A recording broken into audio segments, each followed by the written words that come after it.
Clock on the dot. This is a joint meeting of the Palm Desert City Council, successor agency to the Palm Desert Redevelopment Agency and the Palm Desert Housing Authority. May we have a roll call, please? Mayor Pro Tem Harnick, Here. Councilmember Kelly, Here. Councilmember Nastandi, Here. Councilmember Truby, Here. Mayor Quintanilla, Here. all councils present.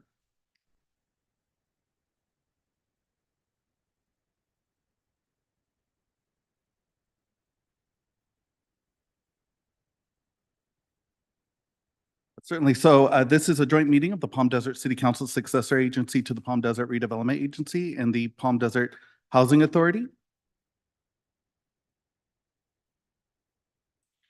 I believe that you said you were going to read the instructions for participating. Sure. We can do that now.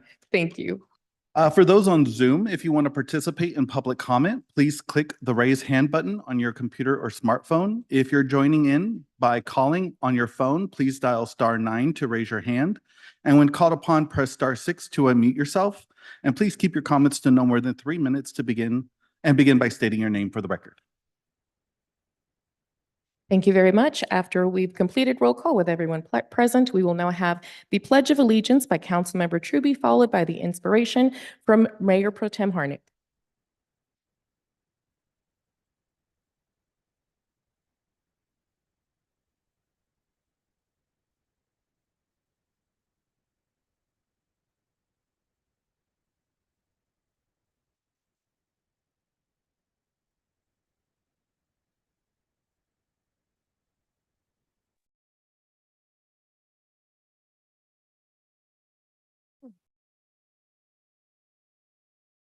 Well, good afternoon.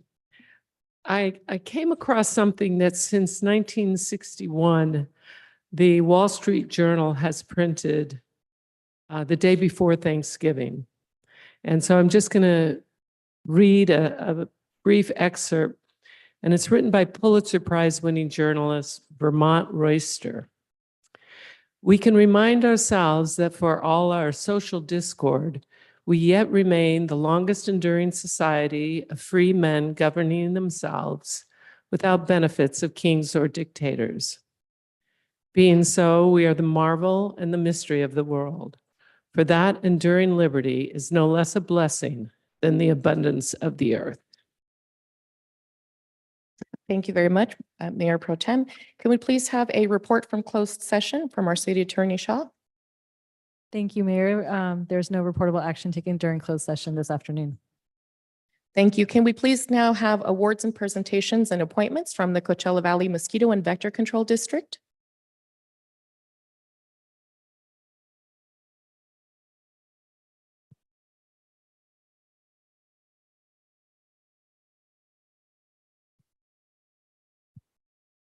Good afternoon.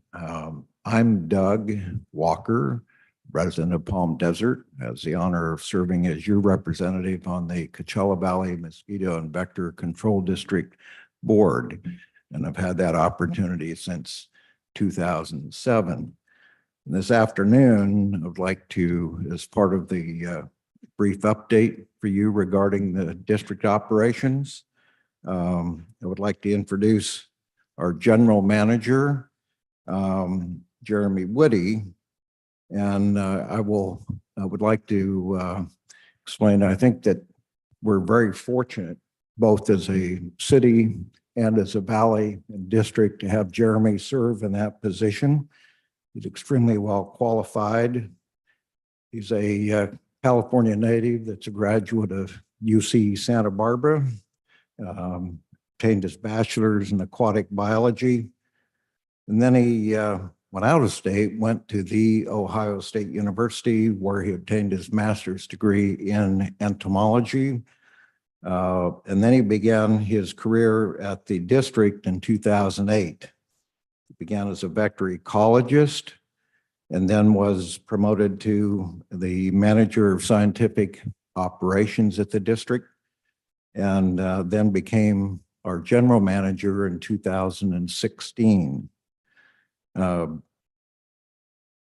He has the opportunity to lead a very professional staff. Some of you have had an opportunity to visit the district, and I think anyone that has that opportunity would have to be impressed with the caliber of the staff at all levels in the district. We are very fortunate, and Jeremy continues with his staff to support and encourage a real team approach, which is essential to the kind of operation they have at the Mosquito and Vector Control District. And so, again, I would say as a city and as the Valley and District, we're very fortunate to have the district operate in at the level and caliber that it does. And again, I appreciate the honor and opportunity to serve as your representative on that board of trustees. So this Jeremy Woody, General Manager of the Mosquito and Vector Control. Good afternoon, Mayor Quintanilla, council members and staff and Palm Desert residents. It's a pleasure to be here today. Talk to you a little bit about what our district is doing, some of our programs, some of our challenges, and some of the things that we're looking for to make our service to the community even more effective. If you're not familiar with our program, we do integrated vector management. Vector is in our business is an insect that transmits diseases to humans, or it could be to animals. And we do that with this infographic. You can see we look for those vectors, those insects that can transmit diseases. And my number one example today, and the most important vector that occurs not only in our valley, but across the world, is a mosquito. And we do surveillance and control for that. We're looking for that on a weekly basis, and we're testing mosquitoes routinely to direct our operations and our public outreach department to focus in the environment to where our work can be most effective. We do quality control. We have scientists on staff who work with UC Davis, UC Riverside. A lot of our programs were actually founded by UC Davis and UC Riverside researchers. So we have a long history of working with our local academic researchers. We also do the vector control part of it, which is 3 forms. That's physical. We try to manipulate the environment so it's less productive or less hospitable to mosquitoes. I'll use as my example. We use biological control. Our number one here in the valley is mosquito fish. We use those in neglected pools, into fountains, and they are like a guppy about the size of your pinky, and they love to eat anything on the water surface, which is mosquitoes, where they tend to hang out as larvae. And then we do chemical control. Most of our chemical control, these are public health pesticides that are used primarily in stagnant water. That's the best area to control the mosquitoes before they take flight. But when we do adult mosquito control, I should say, we're using public health pesticides to lower the risk of disease transmission throughout the valley when we're doing that. Community partnerships. We were here actually yesterday with my public information manager, having a lunch and learn with city staff, working on those relationships, not only sharing with council members, but also with city staff, so they're familiar with what our business is and how we can coordinate with them. I know the city with the recent, or not so recent, it's getting a little longer arrival of this little black and white mosquito that people call no-see-ums that are getting bit in the ankles and the elbows. That's an invasive mosquito all around California, and it's starting to make an impact not only in our valley, but across the state. And I know cities are becoming more familiar with that as residents look for help to control this mosquito. And then public outreach, very important part of what we do. It's probably even more important than it ever has been, because while we have a lot of great tools and resources, it's going to take a community effort to make an impact, especially with this new mosquito that we have here in California. Who does this?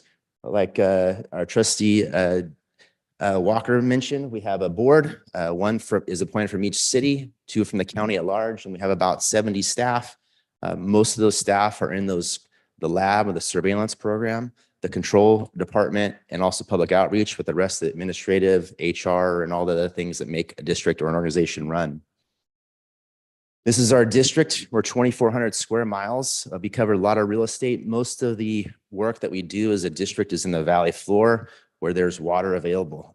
We've created a beautiful environment for ourselves and also for these things that we have to work to control.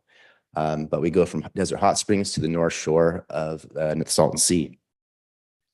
What are we focused at? These graphs represent two of our main mosquito viruses in the valley. The one outlined in red is West Nile virus and St. Louis encephalitis. Those graphs represent a year on the x-axis and the number of positive mosquito samples. So you can see that over the course of the year, as we approach the summer and late fall, that's when the risk is greatest to our valley residents and the residents of Palm Desert for disease transmission of those viruses. West Nile and St. Louis encephalitis are both viruses that are very similar in nature. Their reservoir where they kind of hang out are in birds, and mosquitoes pick it up from those birds when they fly through. The graph that is outlined in black is that black and white, mosquito that we all have come to hate. That is Aedes aegypti, and you can see again, that's a graph of time across the x-axis and the number of mosquitoes that we get on average in our traps. And you can see as the summer progresses, as we get to the late summer, early fall, this is when the mosquito is most active. That's when the risk is most greatest potentially for this mosquito to transmit the diseases it can transmit, which are now dengue, chikungunya, Zika, all these viruses that have typically been in subtropical and tropical areas. And as of last year in the city of Pasadena and Long Beach, that transmission has happened locally here in California. And so that's something that's very concerning for vector control agencies in California and something we're working hard to prevent and limit.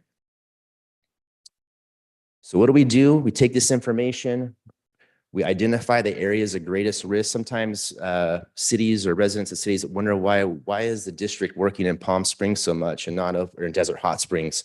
Well, it's because of risk. We're focused, we have a limited force to do the work we do. So we have to use our environmental assessment tools to focus our work.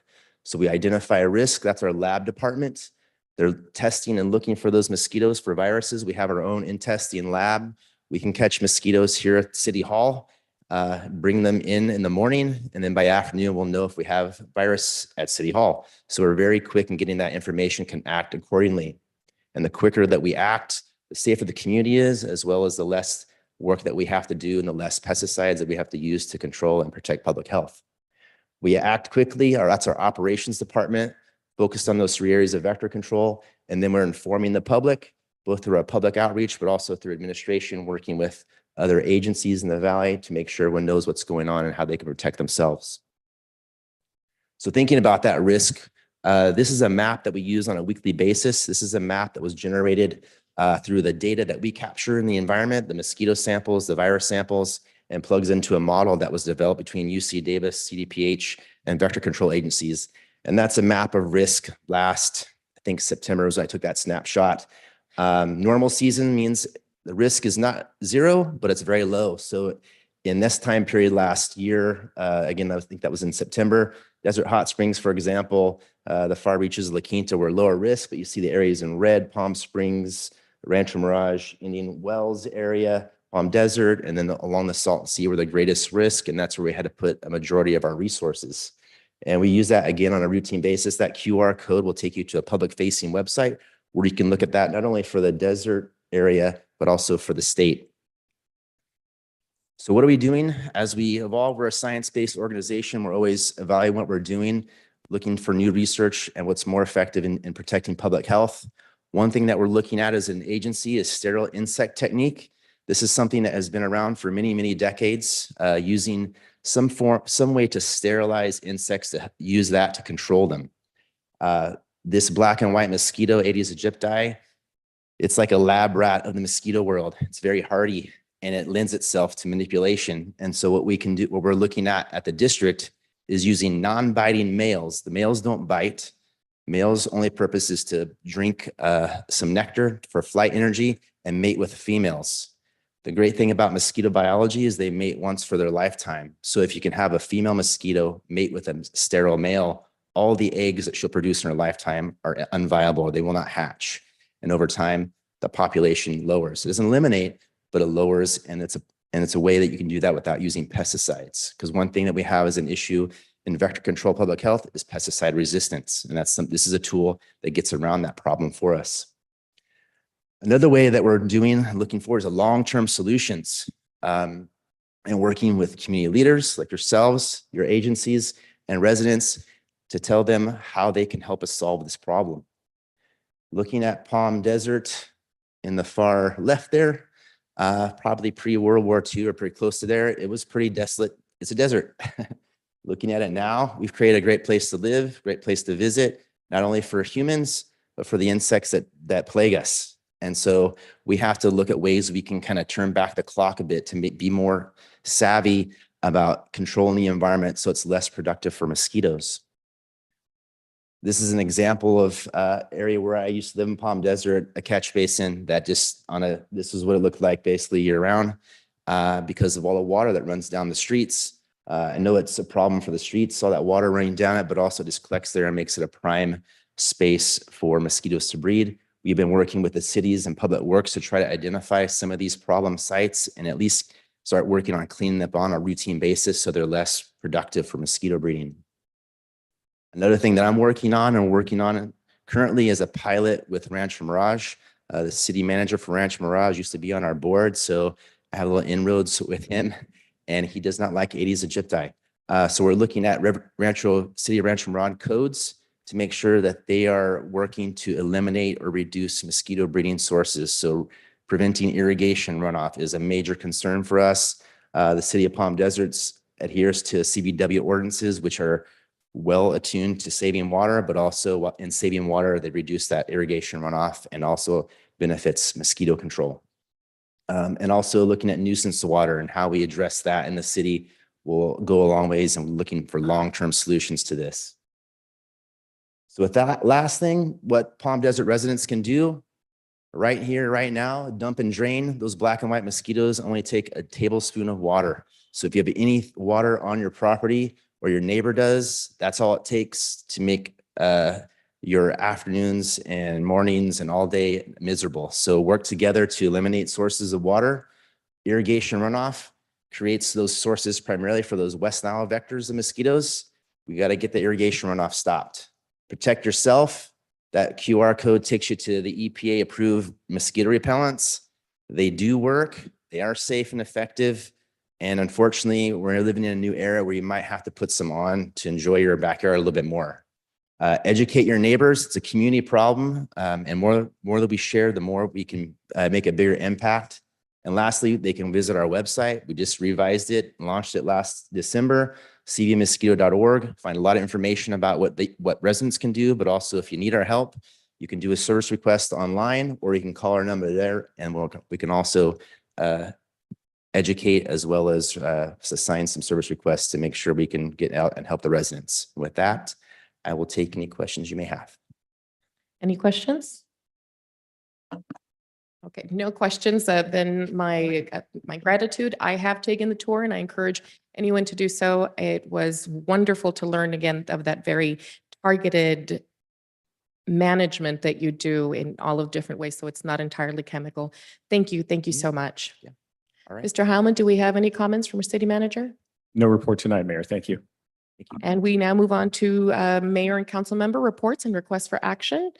Who wants to go first? Let's start over here on this end. All right. Well, Happy New Year, everybody. Thank you for coming out tonight. Just a couple items to mention. First off, yesterday, I attended a planning session at the Salvation Army in Cathedral City. They are putting on the 11th annual Veterans Expo.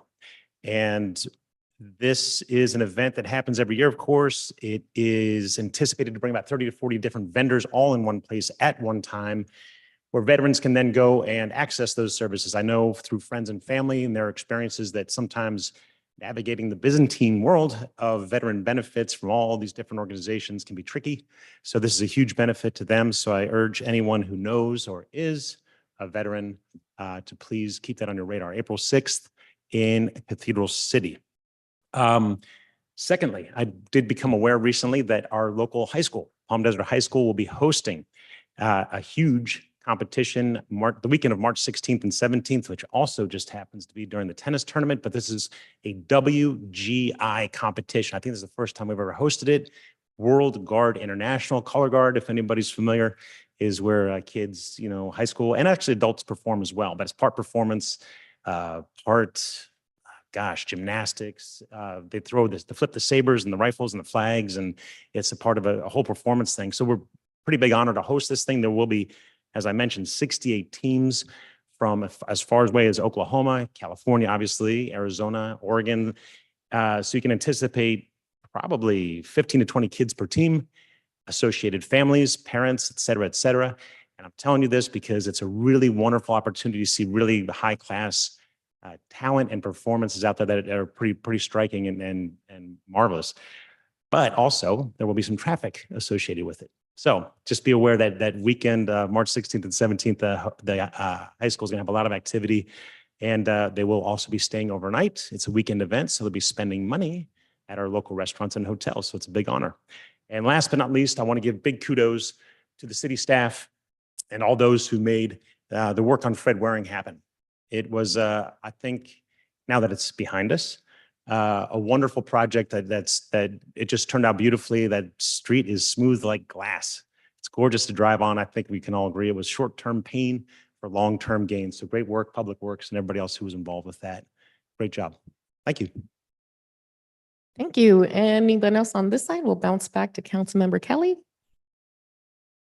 Our homelessness task force, where both Mayor Quintanilla and I serve as council liaisons, met earlier this week. And we are the first report from CityNet, who is our contractor engaging in outreach specifically for our city to try to connect with those who are unhoused, build trusting relationships, and connect them to services.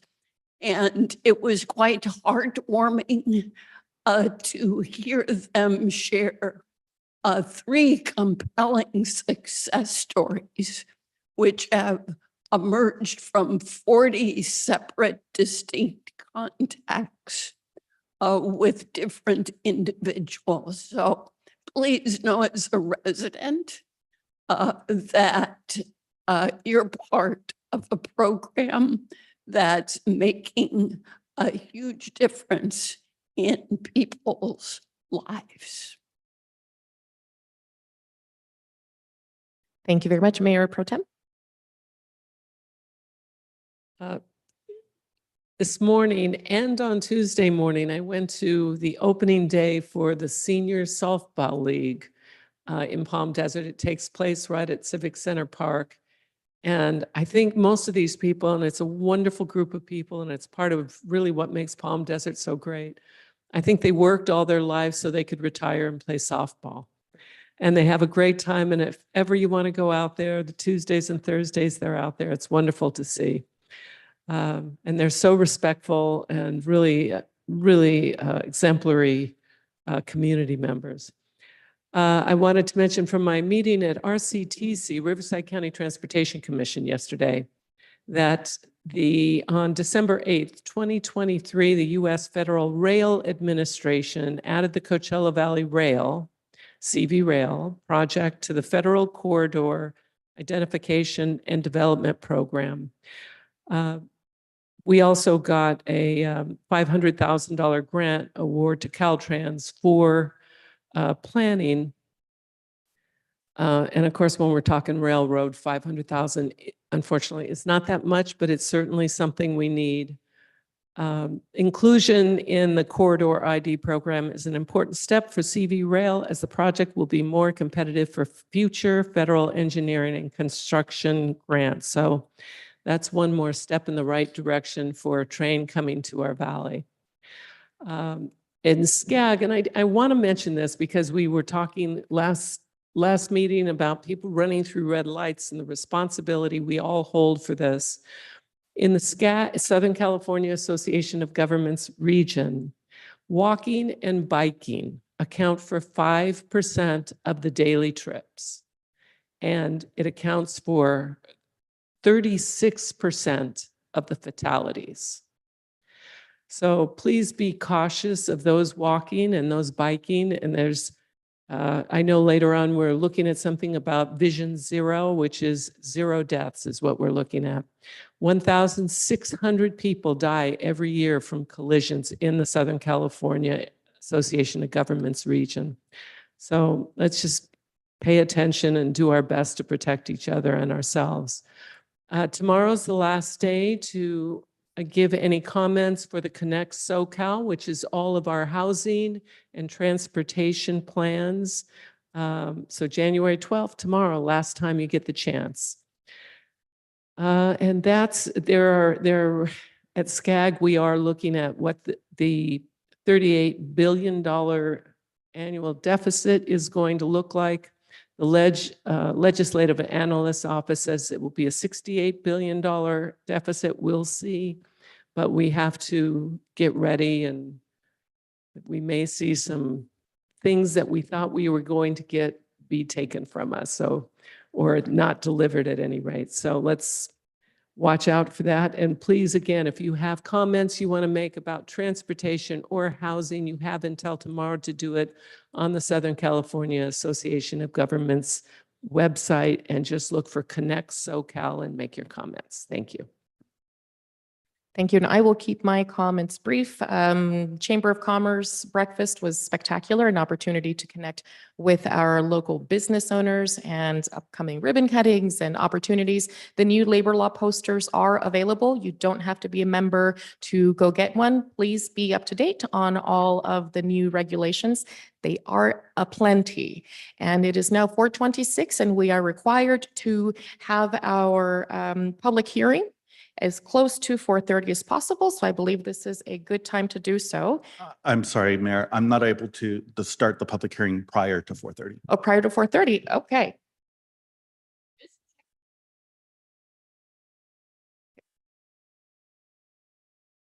No comments this evening. Thank you. In order to do so, we now, in that case, have time for a public comment.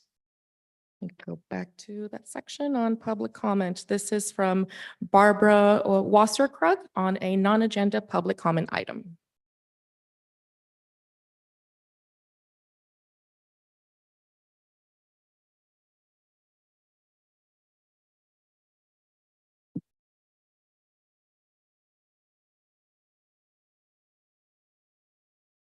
Good afternoon, Mayor and City Council members.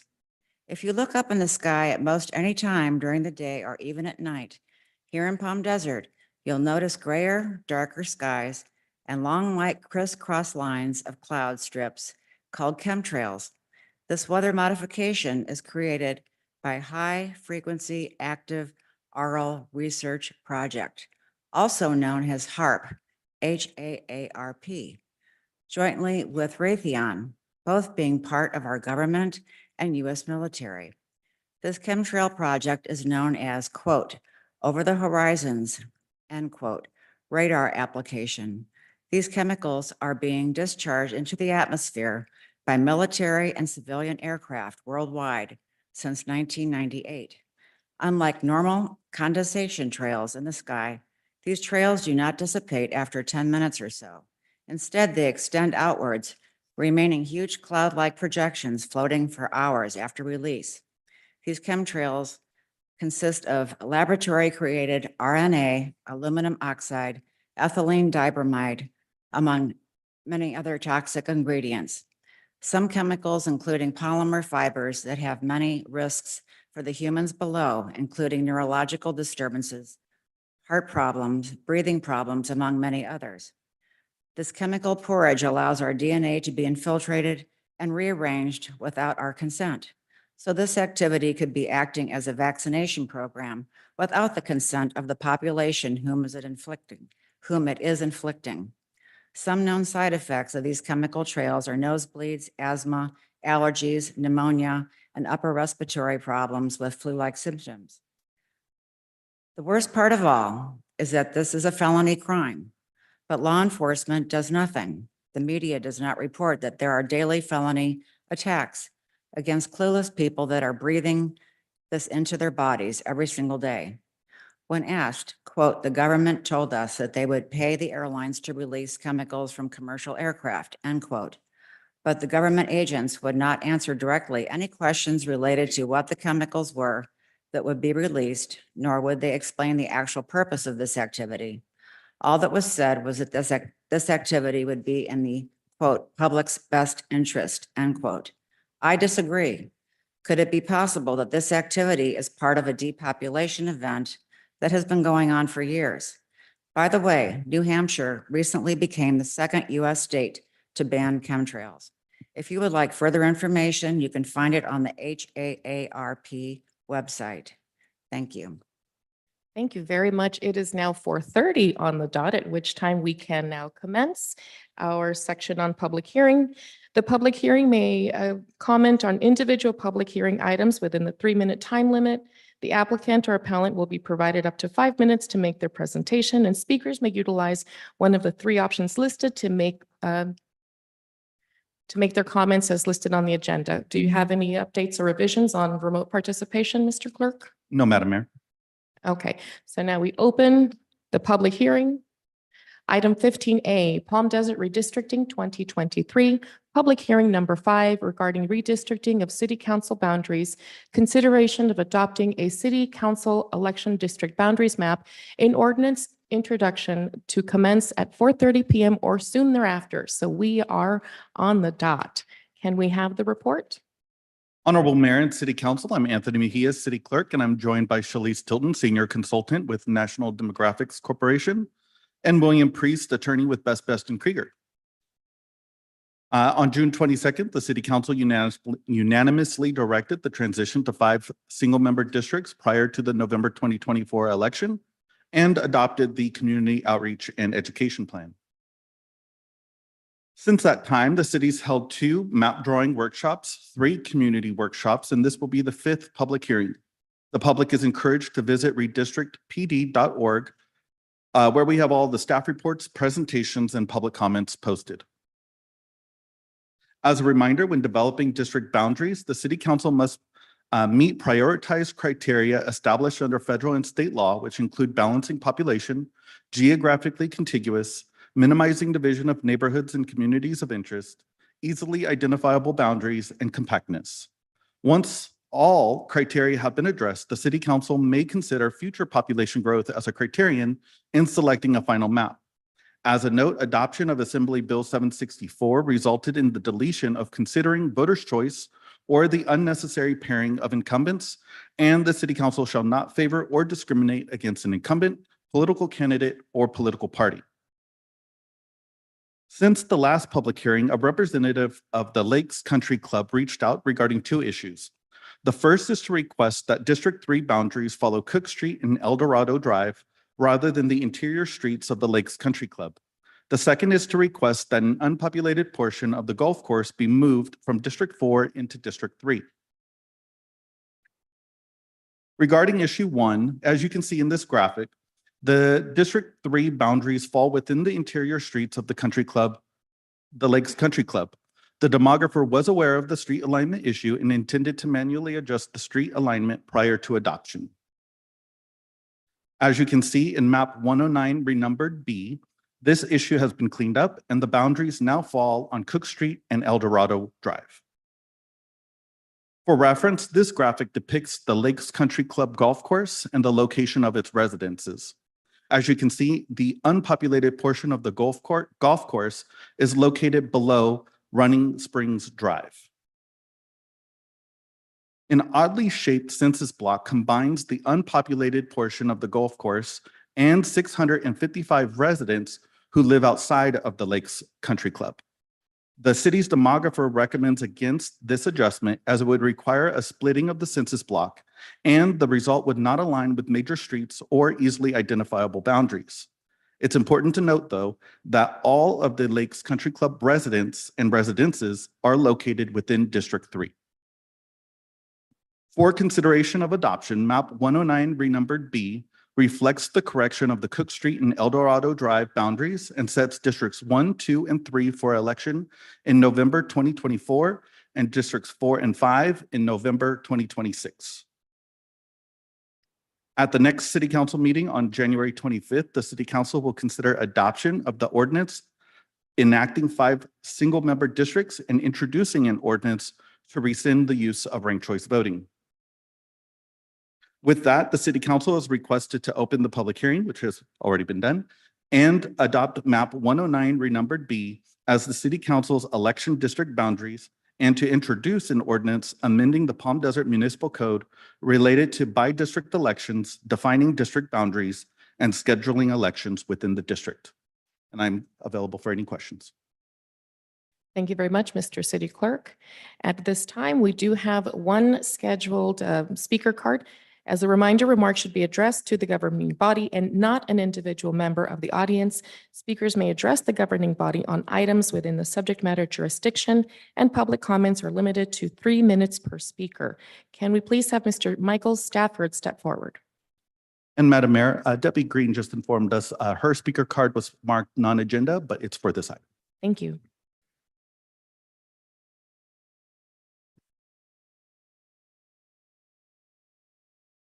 Good afternoon, Madam Mayor, Council.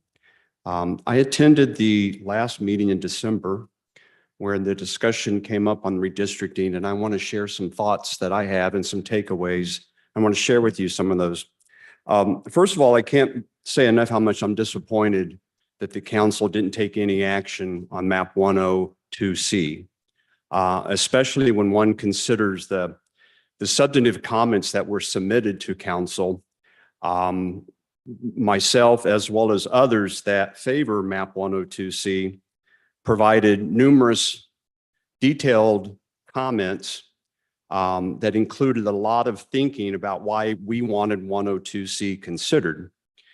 When one considers the comments that were made for 102C in favor of 102C compared to those favored 109, it struck me as very odd that most people really don't have a reason why they like 109. It's just, I like 109. And to me, it's really not fair when we spent a lot of time and interacted with the city, had the public outreach meetings, and conveyed to you what we'd like to see on that. And so I was very disappointed that there was only one question asked during the last committee of the last council meeting about considering or reconsidering map 102. So specifically then, a couple of comments were made about the school district and why it was felt that was a red herring. Well, frankly, I did some research on the internet, both from the city's perspective, numerous cities' perspectives, as well as the state's perspective on what exactly a community interest is. And part of that analysis that continually came up was school districts. It was usually one of the top 3. Interestingly, a drainage control district or conveyance wasn't on any list. So I clearly think that is the real red herring. So it surprises me additionally that there was some confusion where the district lines are for those that have children in the northern sphere. And I just find it kind of odd that the city council isn't really more in tune with that. And it's really an example to me that the city's just kind of out of touch with what's going on in the northern sphere. So I still think that's proof of that. And then the fact that you didn't consider any of the comments that were made relative to 102C proves to me you really didn't have the interest in the northern sphere in mind. In summary, I don't think it was a transparent process. And I think somewhat it was disingenuous to ask comments of the public. And we went to a lot of those public outreach meetings. You didn't consider any of those comments, and I'm very disappointed with that. So I would still prefer you to reconsider map 102C. Thank you. Thank you very much. Can we please have Debbie Green step forward?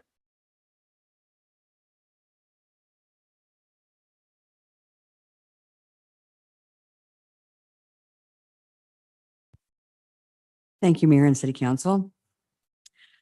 First, I'd like to thank Mayor Quintanilla for considering map 102C for discussion. She was willing to listen to the voters who made a strong case for that map.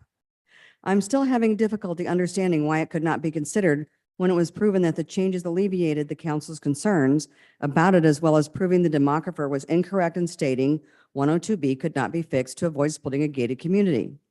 Map 109 still has concerns to me as to how it addresses meeting the requirements for compactness and communities of interest. At the last meeting, the concerns for Palm Springs Unified School District were not adequately addressed. I found the comment that it didn't really matter when many families request a transfer and send their children to Desert Sands Unified District dismissive of our community. As a former public educator for almost 40 years, I took offense to such a blatant remark. If comments like that are going to be said, statistical data should corroborate that comment.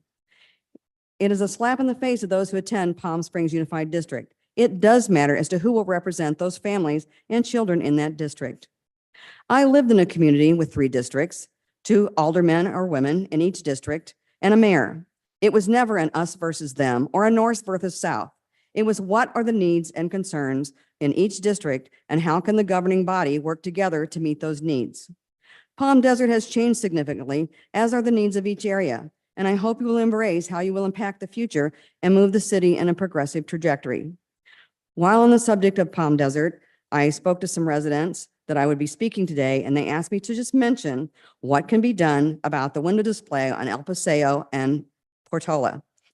Outdoor signage is limited, and why isn't this? Does it take a petition to get something done? Is it affecting the other businesses? And what can be done?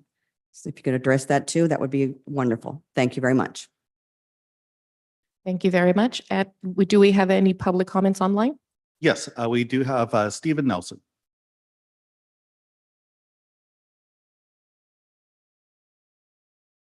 Mr. Nelson? His hand was lowered. Thank you very much. So that does conclude all of the public comments that we have. At this point, do we have any questions from our peers? No questions. Any comments?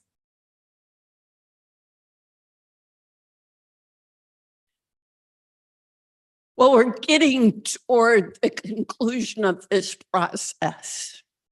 I want to thank our city clerk for shepherding us through this process very, very effectively, impartially, and efficiently. And I also want to thank all of the residents who have participated and done some considerable research. You know, we keep talking about whether we should consider MAP 102C. In actuality, we've continued to talk about it at each session. So there's been some de facto consideration. There are just 2 things I want to feature this evening so as to not be repetitive. On the front of the school district, I assure residents of the North that this council has had its eye on that issue for years.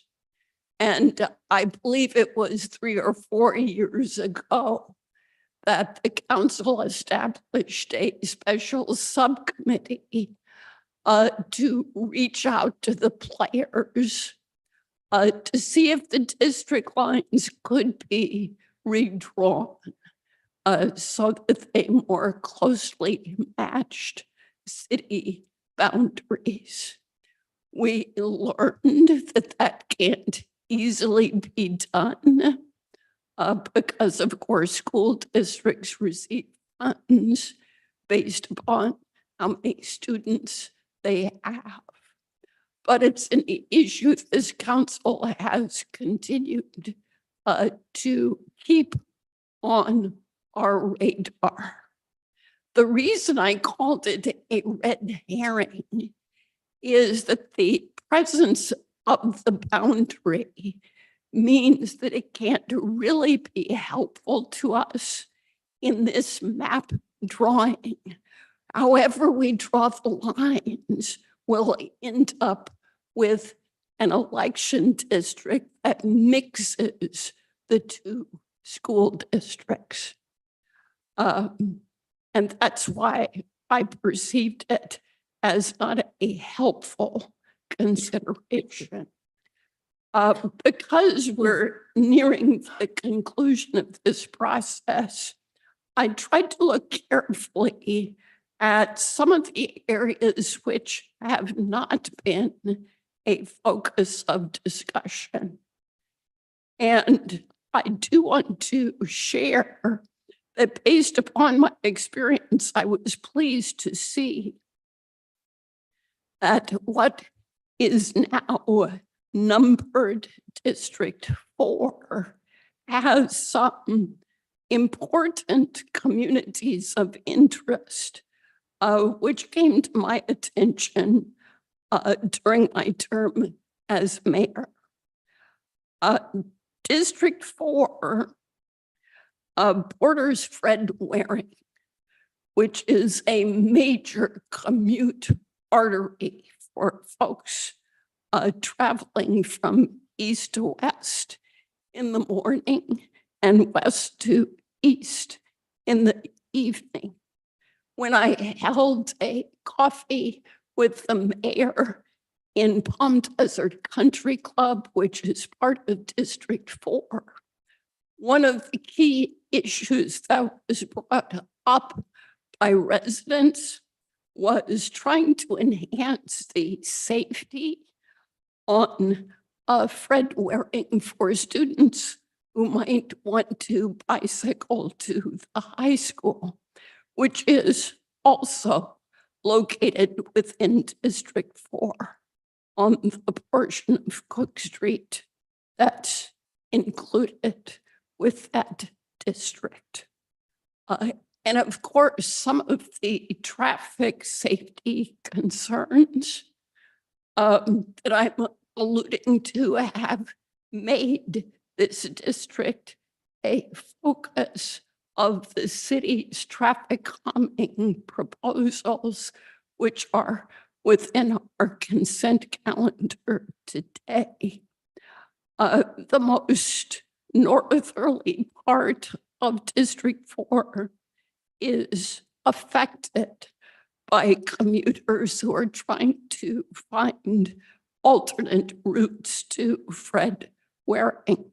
So the configuration of that district is potentially helpful in acknowledging a community of interest around particularly commute traffic issues. I'm certainly prepared this evening to move the recommended actions in the judgment that our process has been full and complete. Thank you, Councilmember Kelly. Any other remarks?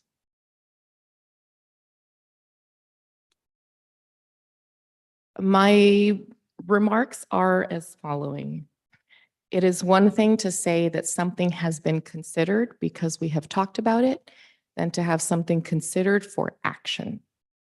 So there's a very different definition of having the words spoken than to acknowledge that we can take action on those words.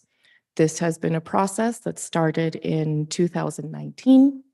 We have moved forward. We have seen the world change. We will probably continue to see changes. And I believe that I echo the sentiments of Councilmember Kelly that in all of that time, we have had a lot of engagement from our residents, and that is the definition of true democracy. The definition is not one person gets their way.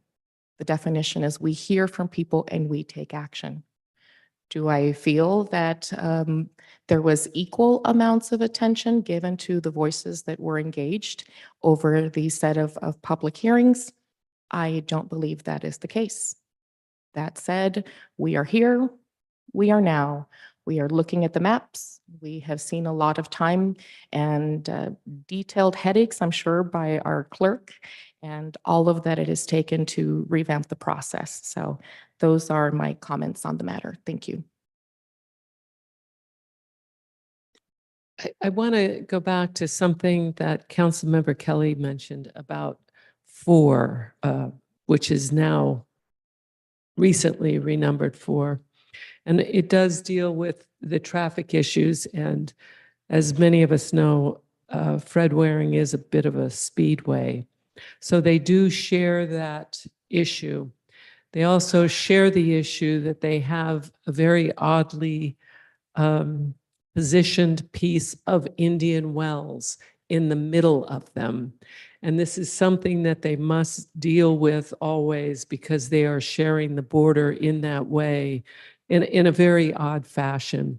And with the east-west, when we talk about Hoadley, when we talk about Fred Waring, the east-west traffic counts through the years, through the actually last couple decades, have increased alarmingly and continue to do so. So they do share all of those issues, and it does make sense that they will be able to work together on those. And those are all my comments. Thank you. In regarding the district issue, I mean, the traffic issue, something that I've been thinking about while we're discussing this is also in North Palm Desert, along Dinah Shore, along some of those streets, people also speed. Just because the sheriff's station is nearby doesn't mean that they don't just slow down in that little bit and then they speed up when they're out of sight. So I think that if traffic was one of the considerations, I don't believe that we have considered it adequately and uniformly across the city. There are also the same traffic and safety issues. We don't have the same amount of sidewalks that are available, even in the areas that are already being developed. And even in the areas where we do have the roundabouts, I've had residents that have called up and say, we're afraid that someone is going to lose their way and end up potentially crashing into one of our walls. So we do need to look overall and uniformly on the impact of speed, not just within one district, but all of them. So as we move forward, I hope that we can take an extra initiative looking not as the 5 separate districts, not as 5 individual representatives that are serving the entire city, but maybe prioritize and have a dedicated study on how we can look at behavior, how we can use the analytics, how we can use whatever resources we have available to address pedestrian and bicycle safety, as Mayor Pro Tem mentioned during council member reports. I will move the recommended actions.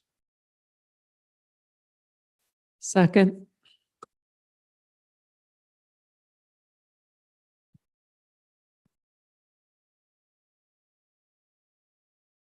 Jan and Evan, if you could lock your votes. Motion passes 5-0.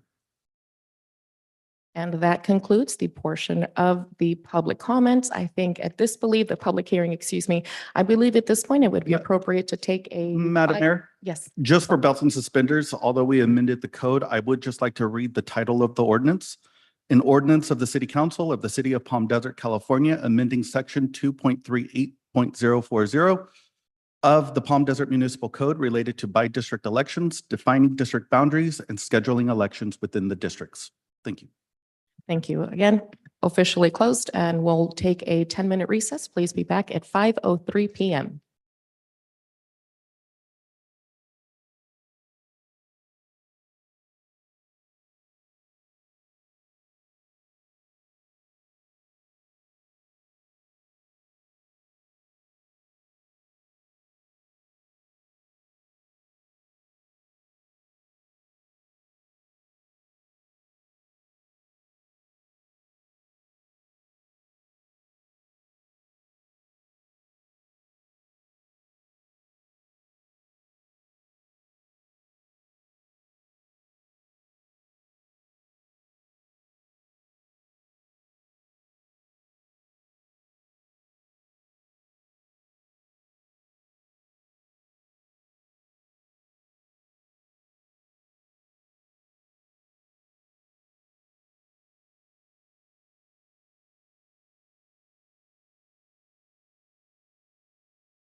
Thank you, everyone. It is now 5:03, and having concluded the public hearing, excuse me. Thank you very much. I appreciate you. Once again, having concluded the public hearing, we now return to our regularly scheduled agenda, and we are still receiving non-agenda public comments. As a reminder, this time has been set aside for the public to address the City Council on issues that are not on the agenda for up to 3 minutes. Speakers may utilize one of the 3 options listed on the first page on the agenda, and because the Brown Act does not allow the City Council to act on items not listed on the agenda, members may briefly respond or refer the matter to staff for a report and recommendation for a future meeting. Can we please have Ms. Nancy Gutierrez? Going once, going twice. Can we have Kem Selemalo? Thank you. Good afternoon, Honorable Mayor, members of the City Council. My name is Ken Samalo. I'm the Public Works Director for the City of Indian Wells, and I'm here to thank you, not only as City Council, City Manager, more specifically your Public Works team. Thank you for empowering them to help us out. The cities of Indian Wells and Palm Desert have a contract for signal maintenance and operations. And my office received a request from the Southwest Church regarding a special event they were having for Christmas Eve. They were expecting a high volume of traffic and were concerned about some signal operations backing traffic up into Washington Street. Your team, Public Works Director Martin Alvarez, his team, Robert Becerra, your consultant team, Nazir Lalani and Jim Forbes, Riverside County Sheriff, Representative Donald Olson, came together. I read their names because this was an email between them that I was copied on. Once I asked for help, I was excluded and your team took the ball and ran with it. And so I wanted to express my appreciation for your organization, specifically your Public Works Department, for the teamwork they displayed in helping the Southwest Church and the City of Indian Wells. That concludes my comments, and I'm here to answer any questions. Thank you.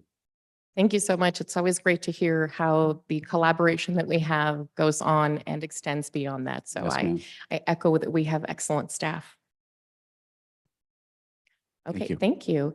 Now we move on to, let's see, I think these are all public comments on agenda items. And Barbara was already here. Okay, so now we move on to the consent calendar. And Madam Mayor, just for the record, I don't see any additional hands raised in the Zoom room. Perfect. Thank you so much. Move consent. I'll second the motion. Please take the vote.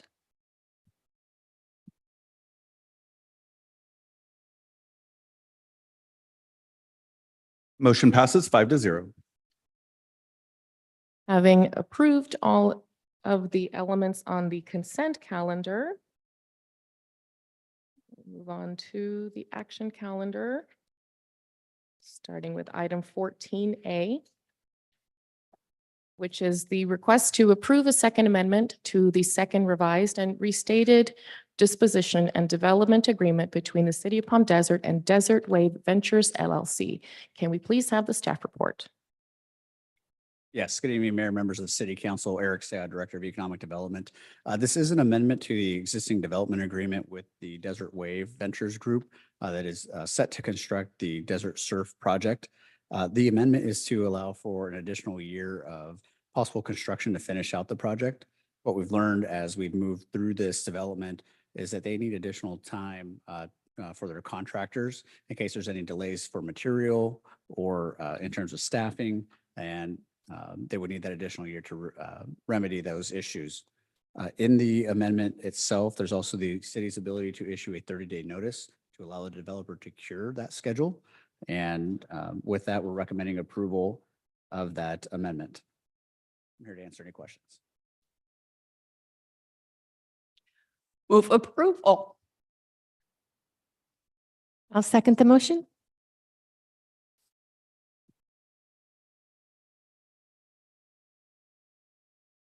Motion passes 5-0.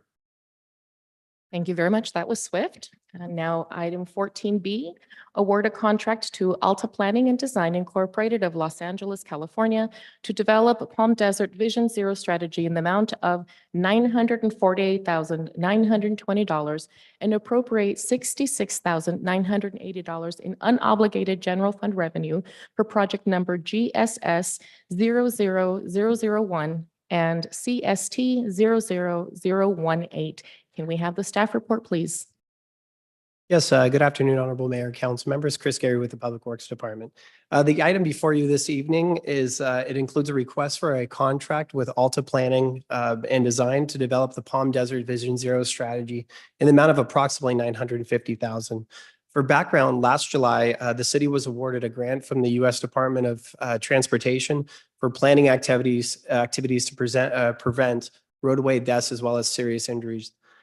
The city's grant award, which is collectively the Palm Desert Vision Zero strategy, includes the development of a Safe Routes to School plan, a Safe Routes for Seniors plan, a safety dashboard and monitoring tool, and various public engagement activities.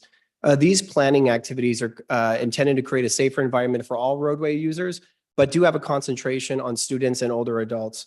Finally, the grant award includes an investment strategy that reviews all of the city's remaining project recommendations and various planning documents, including these newly developed plans that are in the scope of this work. And then it prioritizes them based upon safety and feasibility. And this investment strategy is really key because following the completion of this of the planning grant, the city will be eligible to apply for a federal implementation grant. And the median implementation grant has been approximately, our last round was approximately around $11 million per agency. And you can only apply for these if you've completed these federal planning grants. Regarding timeline, the task will be completed by the end of fiscal year 24-25, and that will allow the city to apply for a federal implementation grant during that same year. And to conclude, staff is available for any questions. Any questions from staff? I think this is a great project. I have taken a look at some of the details, and I think that given such a high propensity to have visitors from other areas that may not be familiar with how to get their way around, it is great to know that we have these systems in place for them. So thank you very much. Move to approve. I will second that. Madam Mayor, before you do that, I did receive a message that we should clarify that the appropriation is from Measure A, not general fund. Thank you. If I may make a quick comment. Yes, please. I thank you so much for this presentation. And this is, with the statistics that I had cited earlier, this is so important. And I know that all of Southern California has been working on Vision Zero. And I'm so delighted that our city is just going to use something to build a city for people, not just cars. And this is really exciting that this is happening. So thank you very much for your work on this.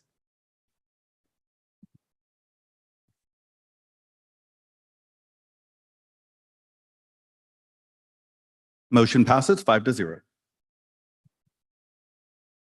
We now continue with item 14C, which is the request for feedback and direction regarding updating zoning and business regulations regarding cannabis manufacturing businesses. Should we take the public comment first, or do we take the staff report first, Mr. Clerk? Staff report first. Okay, thank you. So can we please have the staff report? Good evening, Mayor and Council. Richard Canoni, Director of Development Services. Just a brief background on this item. In 2017, the city adopted an ordinance to permit commercial cannabis businesses in the city. And with that ordinance, there were 6 essentially business types that were included. Retail that limited it to 6.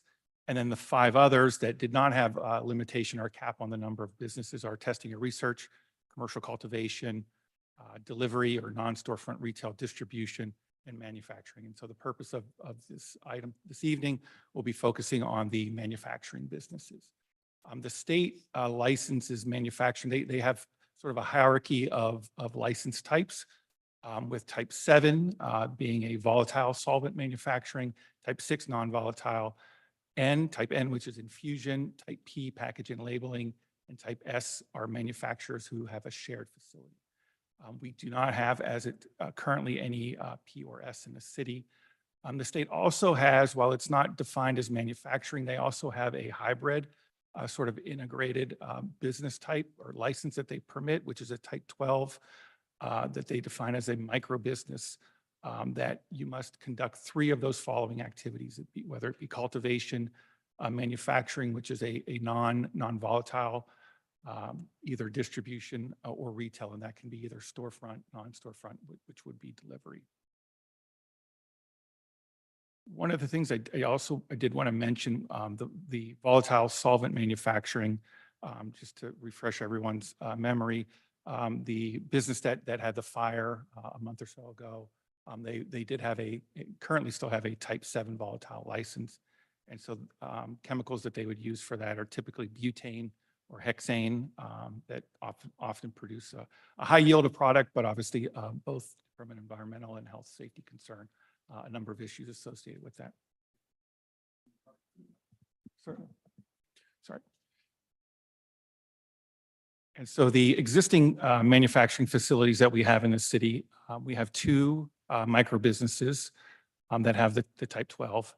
And then of the 3 existing manufacturing we did have, this is updated from the staff report. Think Cubed, which has the type 7, that was, again, the result of the fire. They're currently not operating. JW Brands, the Planning Commission did vote to revoke their conditional use permit last week. And as of yesterday, they reached out to the California Department of Cannabis Control and have surrendered all 3 of their, have notified them that they will be surrendering all 3 of their license types. And then PNS Ventures, we were also moving forward. They had a type N or an infusion manufacturing license from the state. We were also moving forward with revocation of their CUP. However, we worked with them to where they voluntarily surrendered, working to voluntarily surrender their manufacturing license, but will retain their distribution license. And so what the Planning Commission voted on was to modify their CUP permit. And so as it stands today, we have no what I'll call single operating manufacturing facilities currently operating right now. The only 2 would be Lieber, who actually allows for manufacturing, but my understanding, staff spoke to them earlier, they are not necessarily manufacturing anything. And then West Coast Cannabis, the other micro business, I think they do some small manufacturing infusion of products. There's essentially 4 agencies that regulate cannabis, particularly manufacturing. And this has been a learning experience for us over the last 2 months. Obviously, the first is the state, DCC.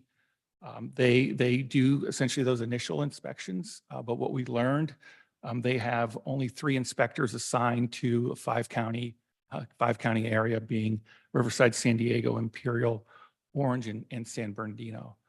And then if there is a complaint, there's a separate investigation group that's involved. And again, there's only 3 inspectors assigned to that group. And so it includes those 5 counties, but it also includes LA County. And so it's really difficult for them to be proactive in how they enforce and inspect. While they indicated they try to do an annual inspection, it's usually only 18 months by the time they make it around, just because of their workload and the vast area that it covers.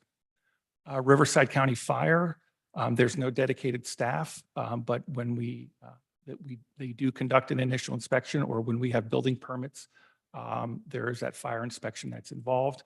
But one thing we also learned is that the state does not require an annual fire inspection for these facilities either.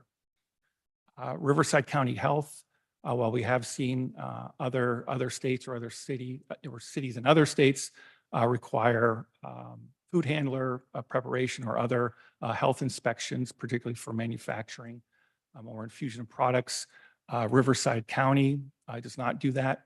The only dedicated staff that they have is part of their hazmat team, and it's really dealing with those type 7 volatile chemicals that they conduct inspections. And then the last leads us to the city of Palm Desert, where we really focus on compliance with our CUP conditions, both the cannabis zoning regulations as well as the business regulations, and making sure that the building plans, whatever they've built, are consistent with what was approved as part of their building. So with that, we've outlined a number of issues to consider. First being that there is no cap on the number of manufacturing businesses in the city. The second is micro businesses have been allowed through a CUP process, but interestingly, there's components of that business that are not permitted within a particular zoning district. So for example, cannabis retail is prohibited in service industry, but it is permitted as part of the micro business. And same where retail is permitted in commercial, but the manufacturing and distribution is not. And so we do have one in SI and we do have one in plain commercial. Inspection and safety of cannabis manufacturing ultimately falls on the city. Riverside County Health refuses to issue a policy on food safety or sanitation guidance, and does not get involved in licensing or inspecting these facilities. DCC has 3 inspectors assigned to the 5-county area. At times, it's 18 months between their inspections. And the second bullet was information that was provided to us as we had a discussion with a prior permittee, I'll say, is that when they initially opened their manufacturing facility, DCC actually failed their inspection because the equipment that they were using was not certified and the serial numbers were not matching up. But it took them almost 6 to 12 months to come back around and re-inspect that. Again, these are three individuals assigned to a vast area. And then Which one was it that had failed it because they didn't have the right equipment? that was JW Brands. Thank you. And then what we did learn from DCC, what they really consider is if the city allows the use, it's ultimately the city's responsibility to ensure compliance of all regulations. Continuing, the state exempts cannabis manufacturing from the annual fire inspection. Staff has concerns with the continued use of volatile chemicals, especially learning that there is no annual inspection and that that responsibility falls on us. Some of those chemicals that are being used have been determined by the EPA to be dangerous and result in acute and long-term health risks, hexane being one of those. Based on tax revenue, very little cannabis manufacturing has taken place. And then in addition, we do not charge an annual fee for the regulatory permit to offset any cost associated with inspections. So with that, staff has outlined 2 options for council to consider. The first is to amend the Palm Desert Municipal Code, and I won't read through all of those bullets. The second option would be to continue to allow cannabis manufacturing, but with a number of limitations, such as putting a cap in place. Again, I won't read all of these bullets, but I will go to the summary that what we expect the annual cost. Now, we do have 2 businesses that close, so that would be reduced slightly. But we're estimating an annual cost of just over $132,000 with a projected annual revenue, again, from regulatory permit and a projection of taxes at about $69,200. So it does provide still a shortfall that we would have to make up through general fund of just over $63,000. What staff's recommendation is actually a modification of option 1. Is to, rather than prohibiting all our recommendation is to prohibit all manufacturing. The initial was to allow, our initial thought was to allow the packaging. However, we don't have any of those right now. And the more that we learn from DCC and the amount of responsibility that it places on the city, at this time, we just don't feel that it would be in our best interest with option one. And so those are the only modifications from option one. I also want to state that those existing facilities, the two micro businesses, Libra and West Coast Cannabis on Melanie, as well as manufacturer Think Cubed, where they're in their current state today, would be considered, if we were to move forward with this option, would be considered essentially grandfathered, so they could continue to operate until such time as they cease operations. And with that, I'll be happy to answer any questions.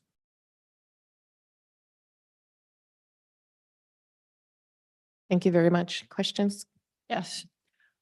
On that last point, do I understand correctly that the retail storefronts at those two locations are currently non-conforming?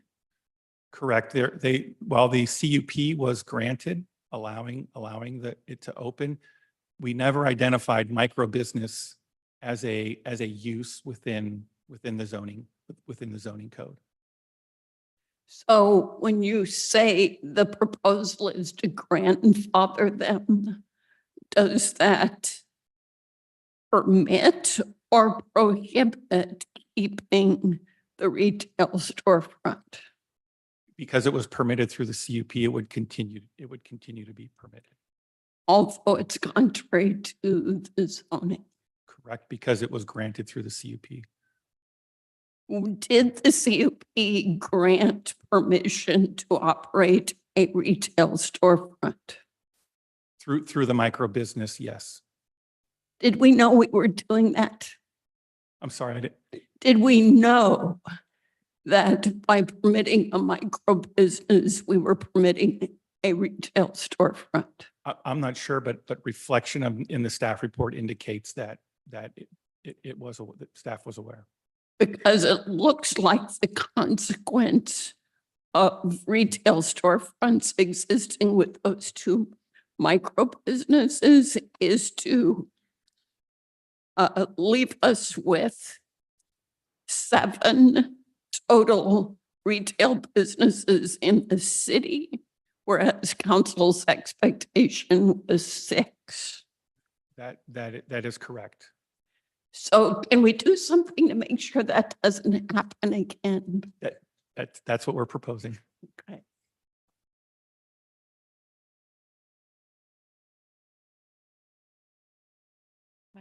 I have a question. On the staff recommendation, option 1 that we have up, it says prohibit cannabis manufacturing businesses, and then it says except for type P, packaging and labeling. So those packaging and labeling would then, you're saying that's okay? What we're saying in the revised recommendation is to not allow packaging labeling. That if we wanted to allow, that it would only be permitted through a micro business. Okay, so it would be permitted, but in a micro Only as business. part of a micro business, correct. Okay. And then it would be subject to different zoning. It would only be permitted within the SI district. Thank you. Okay, according to the agenda we were given a week ago, part of this option 1, a recommendation was to limit the number of cannabis manufacturing businesses to 2. Correct. And now, and that was my understanding even as of yesterday, but I'm seeing it struck here. Correct. We're recommending a modification to our original recommendation to prohibit all cannabis manufacturing. Okay, because previously we were going to allow the 2 existing to continue operation. If they went out of business or didn't renew, whatever, we would not, it was simply, we were not going to renew and then eventually probably have 0 manufacturing anyways. We're not can you give me a little background on the Correct. reasoning behind that? And so since we had those, since essentially the CUPs were revoked and they have voluntarily surrendered their license, that's where we looked at modifying. Well, at the time when we prepared the report, Planning Commission hadn't acted on it yet. And so that's where we were with our initial recommendation. Given that the only one that's currently technically allowed to operate as a standalone is Think Cubed, even though they're not. We re-examined allowing, does it really make sense for us to continue to allow the packaging and labeling manufacturers to come in, given that we don't have any right now, and then the amount of responsibility that it puts on staff for regulating that. And so that's what prompted the change. But as of a week ago, we had ThinkCubed and West Coast. Isn't that right? Doing manufacturing.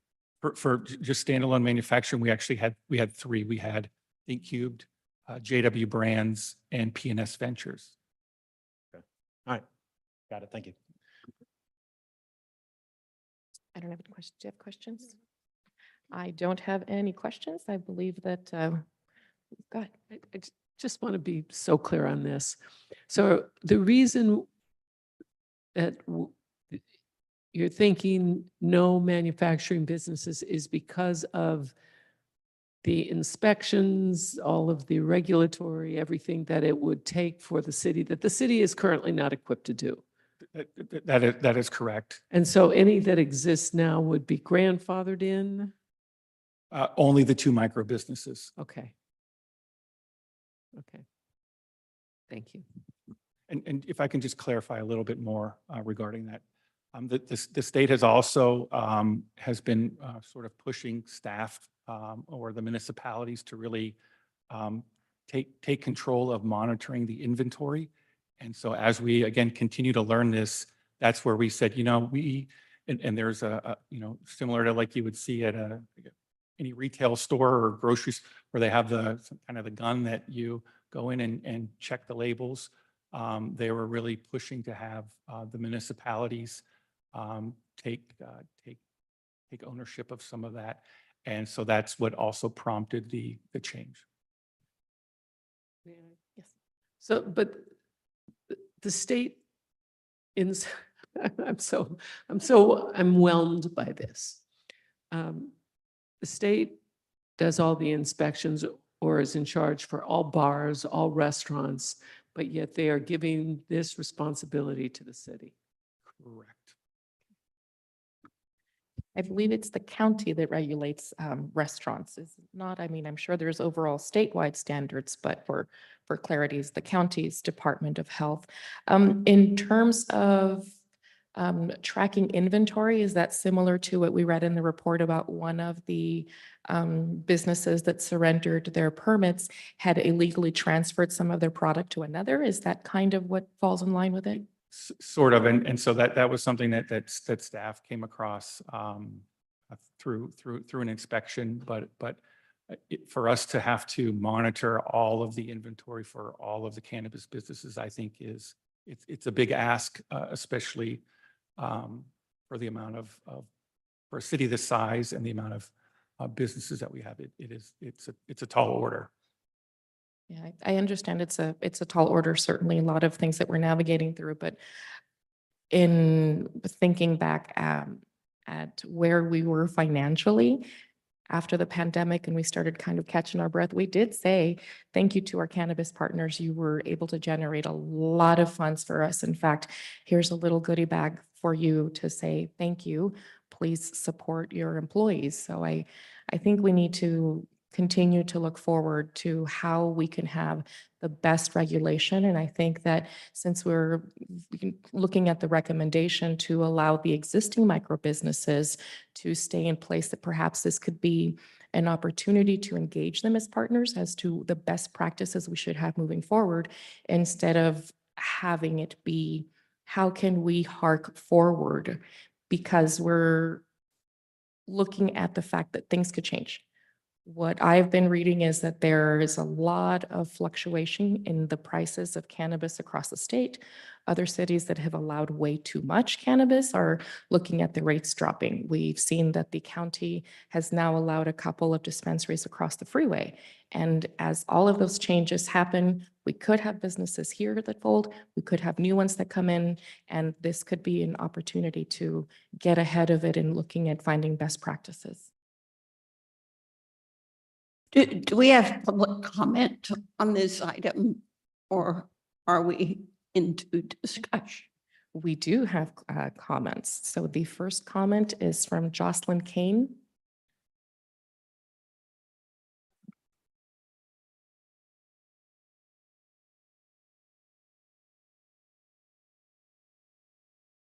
Good evening. My name's Jocelyn Kane. I am the Vice President of the Coachella Valley Cannabis Alliance Network, CVCAN for short. I know some of you, and I don't know all of you, we've been around for quite a few years, starting in Desert Hot Springs and then becoming a valley-wide organization. And we advocate and educate. So we're here to answer some questions. And really, we came here tonight to get some clarity on what is in front of you. And we want to appreciate that this is a hearing to learn and give advice and direction to staff and not necessarily make a decision tonight, because as I can hear, there are lots of questions and wanting to understand as much as possible. So I guess I just have questions on whether you're trying to bring more cannabis business to Palm Springs or not, because this is clearly not doing that in that regard. No manufacturing at all, doesn't quite understand what manufacturing is and the breadth of it. It's understandable that the volatile piece that you have some concerns about, but there's a tremendous amount of other things that are considered manufacturing that should not cause anyone pause, I don't think. And so we're happy to talk some more about that. And then I needed some clarity on the annual permit fee. We know that you collect taxes from the operating cannabis businesses, and ostensibly those taxes should also be paying for compliance and enforcement of your cannabis program. And so I'm unclear as to whether the annual fee being proposed is just for micro businesses and distribution, or it's all of your businesses across the board. And so I know staff report went quickly over, didn't kind of go through those bullet points that we were hoping to really get some clarity around. I guess I'm just gonna suggest again, if you have more questions or you need more clarity on how cannabis businesses work, you actually have and one of our members here who is gonna come up and talk to you next about how he runs his business. And I think the idea mentioned earlier about becoming partners and understanding what does it mean to run a best practice cannabis business here in Palm Desert, is available for you to get more understanding on what it is that they're doing every day, and then what your, concerns should be. You're obviously, able to zone something here and not here, and you have a good handle on what you're doing, I think now. But I'm just going to caution you not to be overly reactive to something that happened that was not great, but is manageable. So thanks very much.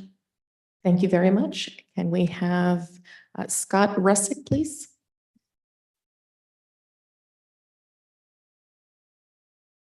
Good afternoon, good evening. It's nice to be here. I don't get down here all that much. And every time I come down, Scott Russick, president of the Coachella Valley Cannabis Alliance Network, CVCAN. This is beautiful. You guys, this is a great space, and I just love being here. And so it's just wonderful. Jocelyn Kane mentioned at CVCAN what we're about, right? Education, advocacy, creating a community voice, reasonableness and productiveness for the cannabis community in the Coachella Valley. We understand very much the incident that occurred and the council's concern for public safety and public policy concerns. No question about that. Type 7 manufacturing is indeed volatile. The word speaks for itself. But as Jocelyn Kane pointed out, and as Ken Churchill will further educate you, the other types of manufacturing are indeed quite safe. And we're happy to talk about that in great detail and bring in all kinds of people and share with you, because our concern is whatever one's stance is in connection with cannabis, cannabis is here to stay. It's a $200 billion with a B industry in the United States. It is going to be, whether rescheduled or legalized, that is going to happen. It is here to stay. So the question becomes, how do communities work in that space for the betterment of its community? And the mayor really hit it right on the head. You have folks who want to do business, right? What they're concerned about is, are they going to be regulated or taxed to death in a way that they just can't survive? But they are, for the most part, overwhelmingly, the most part, good actors who want to make business and bring revenue to the community and serve a public need. So the question becomes, how do you balance public safety, right, with allowing businesses to thrive and grow? And it's very clear. There's, the Director of Development Services laid out the costs that are involved. There is a happy medium here. Let us help you try and find what that is. We can bring in some people, we can have some conversations. Certainly, you're welcome to come to all of our meetings. We're having a big February 20th CBD and cannabis wellness program that's open to the community. We're going to talk about how to safely use CBD, THC, those type of things. Come be a part of. You're our guests. We'd love to have you. I guess what I'm really concerned about is there was an incident that's brought all of this to light. Don't chill business. Don't throw the baby out with the bathwater. The mayor said it much better than I could. You have lots of folks who want to be partners and want to make this, better for the community and to bring in tax dollars. So clearly there are a bunch of questions here. And like I said, my real concern was in reading through this, it struck me that there might not be Thank you quite the very much, understanding Mr. Rusick. Your time has. of been used. manufacturing. I Thank you. appreciate you. Next is Mr. Kenneth Churchill, please.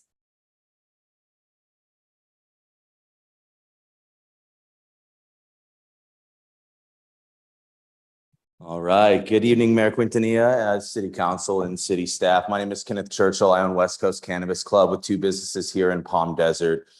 What happened on Dinah Shore was tragic and embarrassing for the industry. It's something that absolutely needs to be addressed.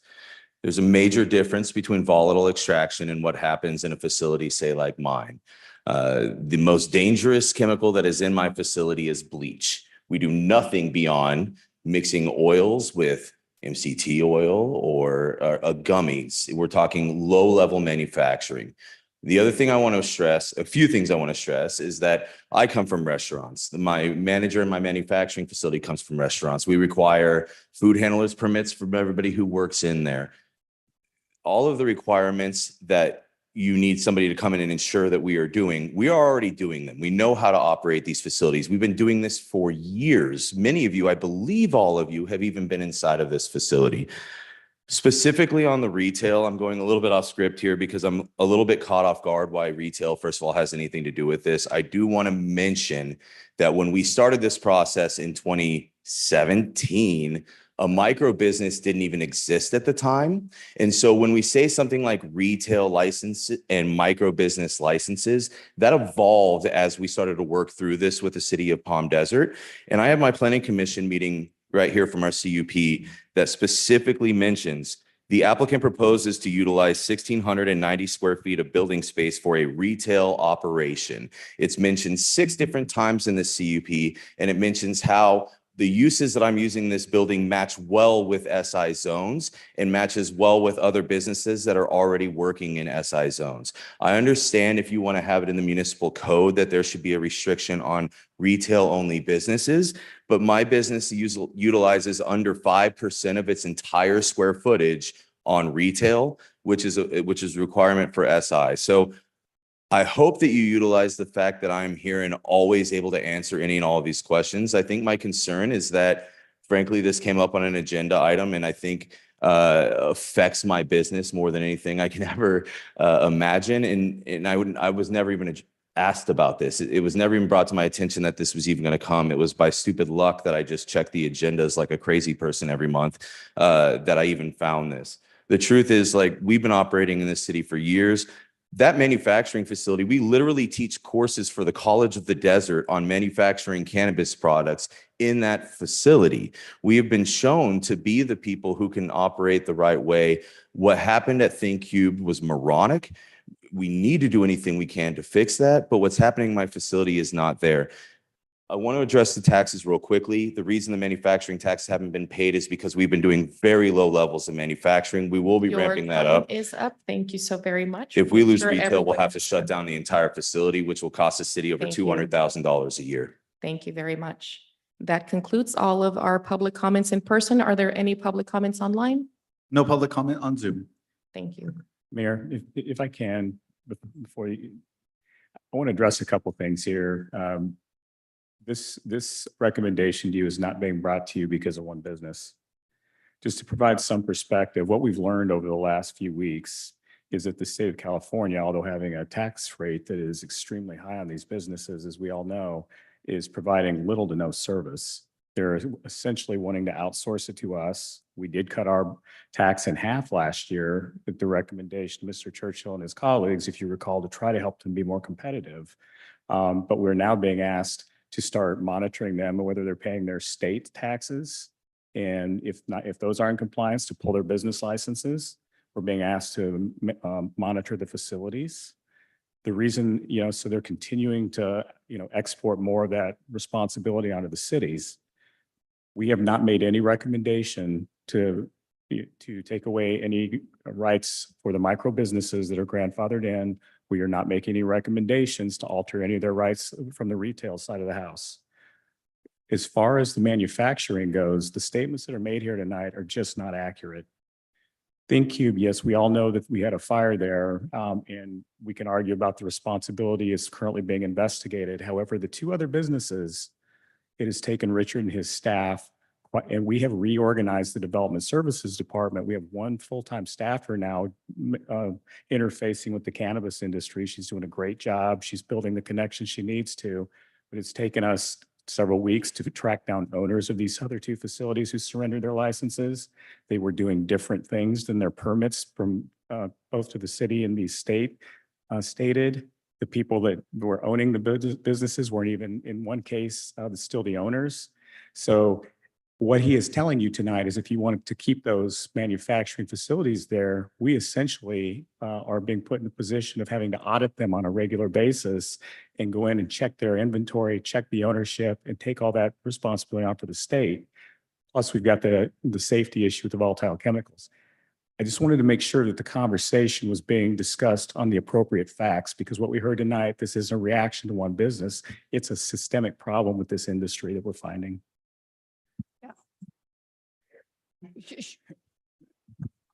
Mayor, may I?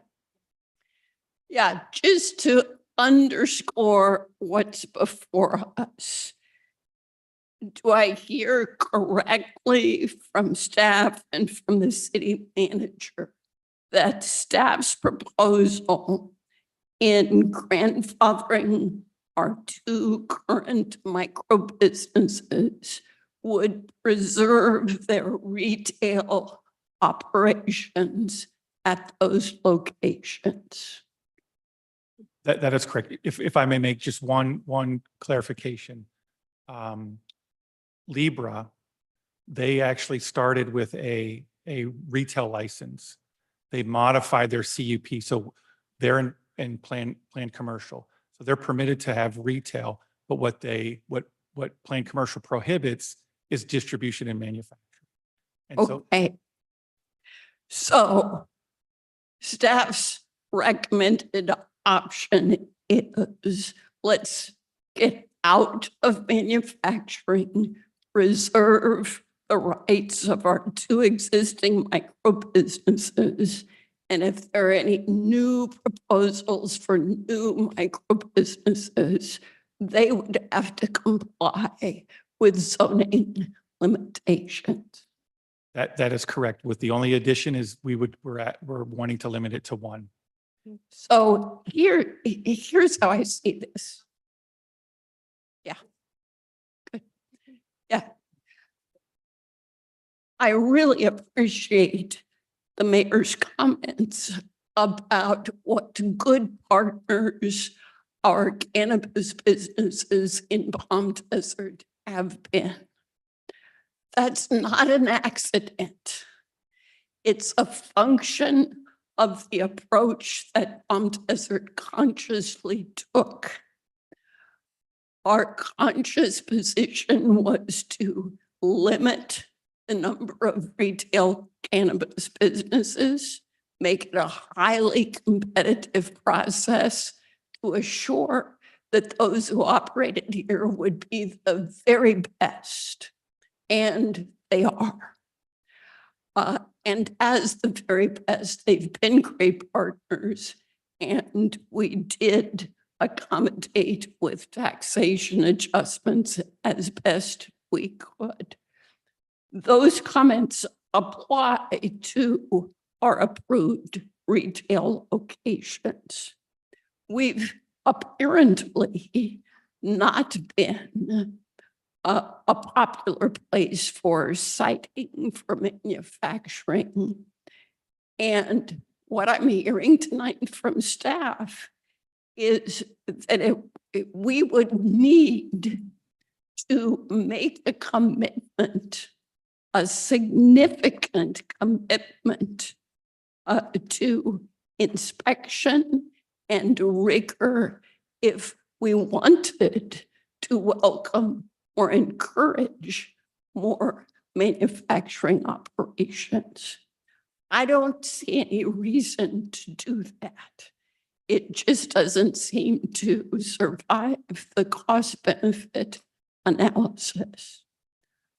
So I appreciate staff's option 1, and unless someone dissuades me, I'm prepared to support it. And could I clarify? I have a question then. So if we approve staff's recommendation, West Coast continues to operate as it is because they're grandfathered in. Is that correct? That is correct. So if the direction was to move forward with modified option 1, we would be coming back to you within the next probably 45, 60 days, because we would have to go through planning commission for any zoning code amendments. And so it's not a final item. this Right. evening, right? Which I like that option because West Coast has been a good business partner and they are responsible stewards of what they're doing. So those are my comments.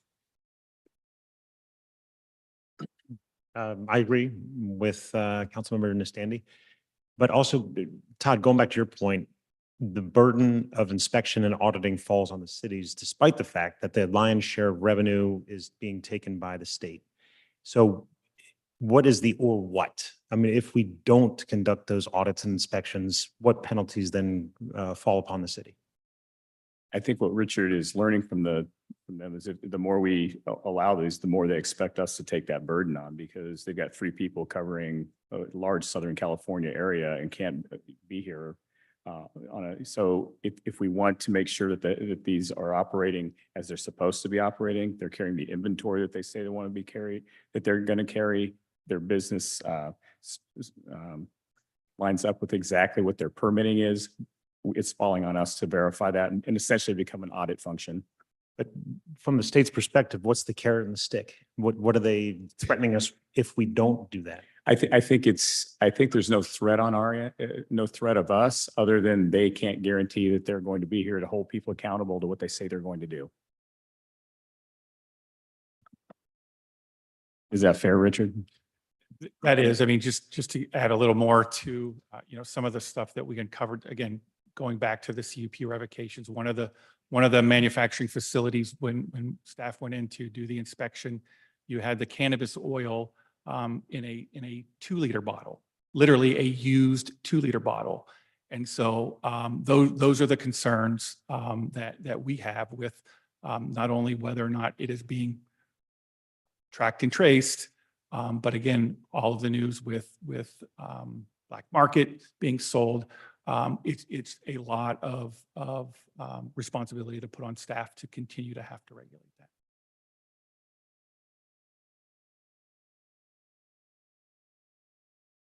As I said earlier, and the mayor corrected me, it is the county who comes down on all our restaurants. Comes primarily from the state, but it is the county whose job that is. And the state is ABC and they take care of bars and alcohol. And yet now they're putting it on the city's back, and it's only, bet me, it's only a matter of time before there are punitive types of actions towards cities when there's an issue, because we didn't do this. It's of great concern to me, and especially with the state having anywhere between a 68 billion and a $38 billion deficit. I wonder when the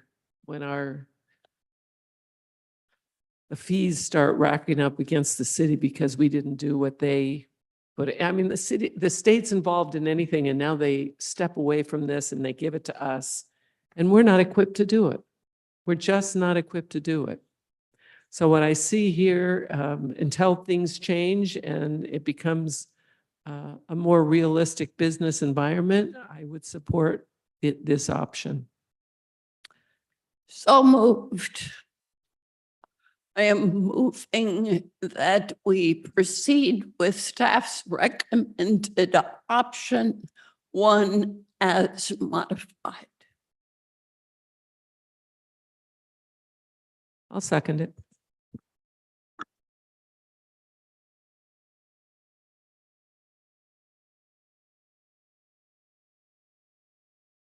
Motion passes 5-0. Thank you very much. We now proceed to item 14D, our final action item of the night. Approve the 2024 list of social media commemorations. Will we please have the staff report?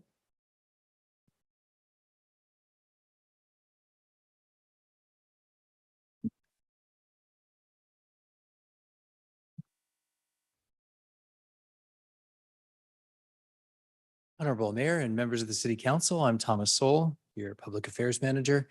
In the staff report you have before you, request the approval of the annual calendar of holidays and events commemorated by the city on social media.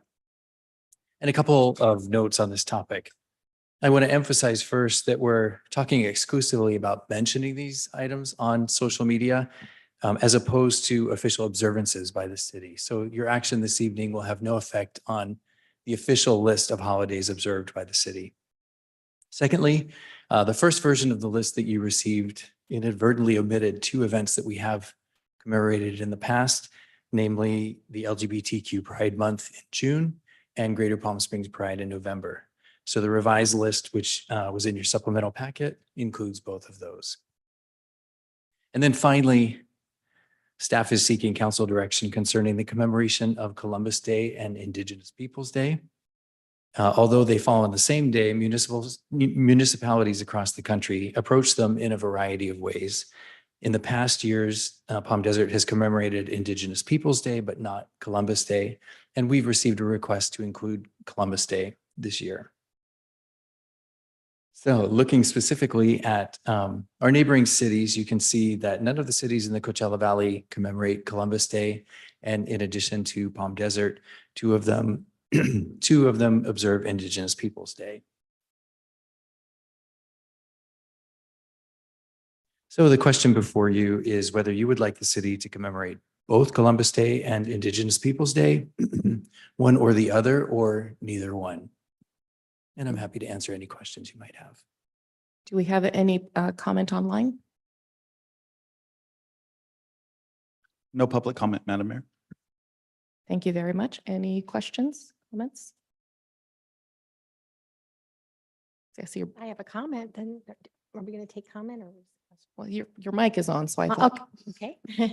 Well, I would say, in my opinion, to commemorate both. And I know there's controversy about Columbus Day now, but I always fall back on not to judge history on our current values. Who knows what society 100 years from now what their values will be, and apply it to today's standards. So Columbus Day used to be celebrated across the United States. And I know now it's become politically sensitive, but I still support celebrating Columbus Day and Indigenous People Day.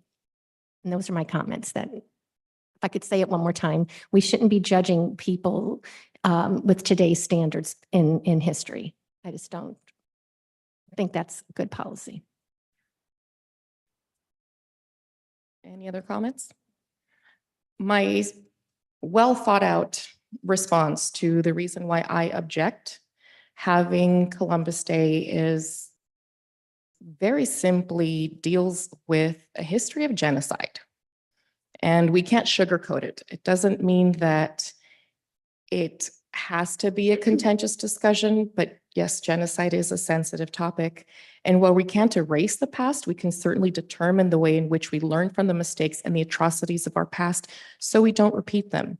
If we're looking through a lens of how something is perceived now versus 100 years from now, we should also look at how these actions were perceived 500 years ago and how they impact us today.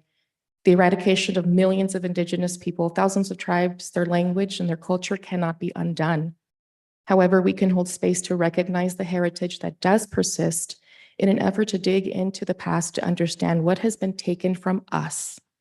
And I say us because as a Mexican-American woman, it has taken me nearly 30 years and hundreds of dollars in subscriptions to genealogical websites. And after going back 16 generations to trace my ancestry to Maria Huachichil Chichimeca.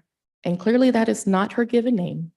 Maria is not a given name by the Chichimecas to their daughters until the name was introduced by the Spanish invaders, supported by the emissaries of the Catholic Church. And just as I've dedicated countless hours to trace my own roots, I advocate for those that have not been so fortunate. The issue is not as remote as thinking about the devastation that Columbus brought upon the Taino.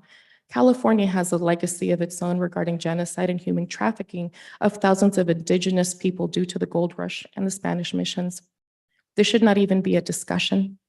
To recognize a day for a man that never set foot in America, did not find an alternative route to India, never visited India, and wasn't even the first European to reach the Americas, is to celebrate a debunked fallacy, and Palm Desert is above this. Not a single city in the Coachella Valley celebrates Columbus Day, and it should stay that way. If Palm Desert has not observed it in the past, we should leave it as it is. Chief Joseph of the Nez Perce said, "It does not require many words to speak the truth." And here is a simple truth. It is offensive to celebrate Columbus Day. In order to uphold our own ordinance on respect and inclusion, we must celebrate Indigenous Peoples' Day only.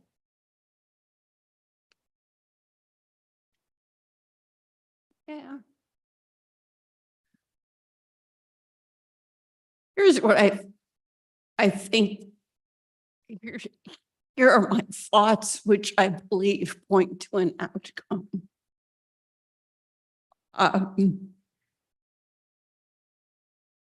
The grave concern you express could militate against commemorating July 4th.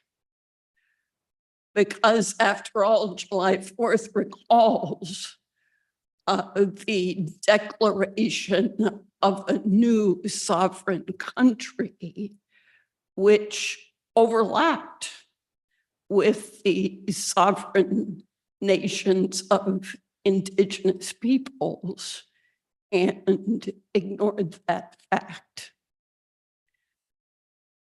But if we were to cease commemorating July 4th, I suspect it would be highly polarizing, and it would not help to educate or deepen the appreciation of residents for those parts of our continent's history which are problematic. It strikes me as a better course to commemorate both, which does not mean to celebrate both. As Mr. Zoll explained, to commemorate means to note in our social media postings. And certainly what we publish about Columbus Day can acknowledge reasons that it has become a source of concern to many people. So I would support the proposal to commemorate both and to be informed by the discussion here in how we frame our social media postings about the two occasions.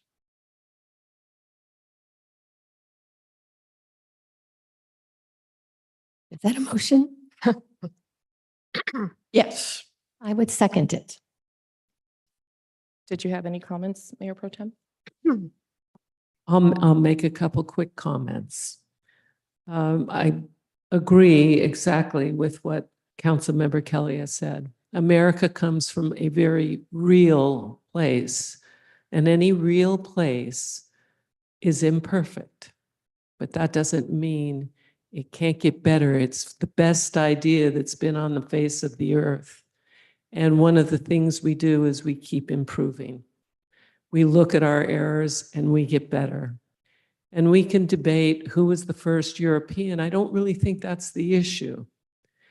What we do know is that Columbus did open the door to many settlers, and many of the people in the United States may well be here because of that opening of the door.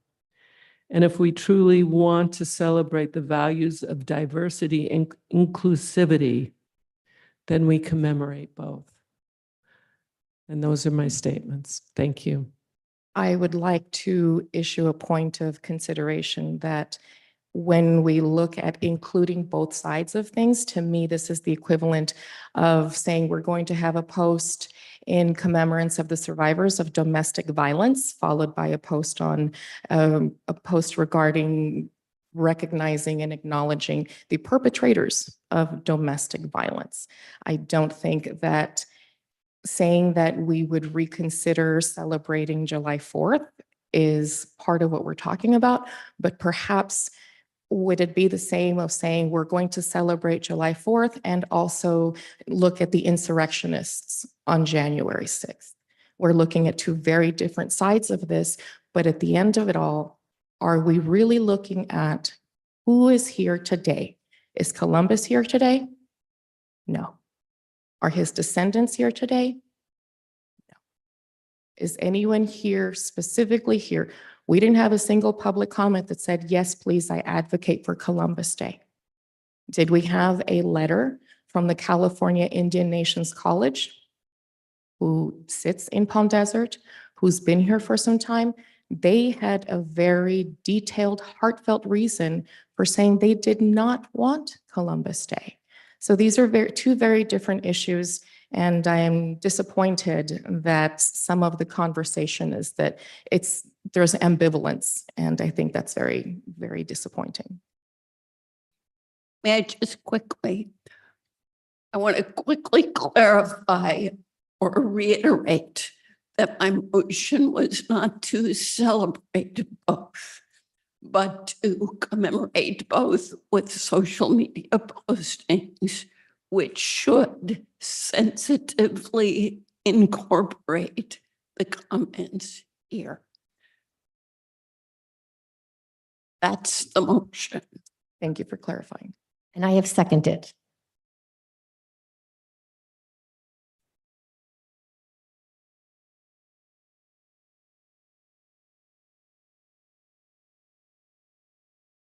I'm sorry, Council, if you could revote.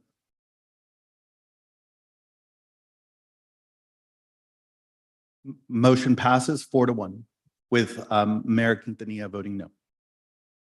Thank you very much to all of you that have stayed for the conclusion of our meeting.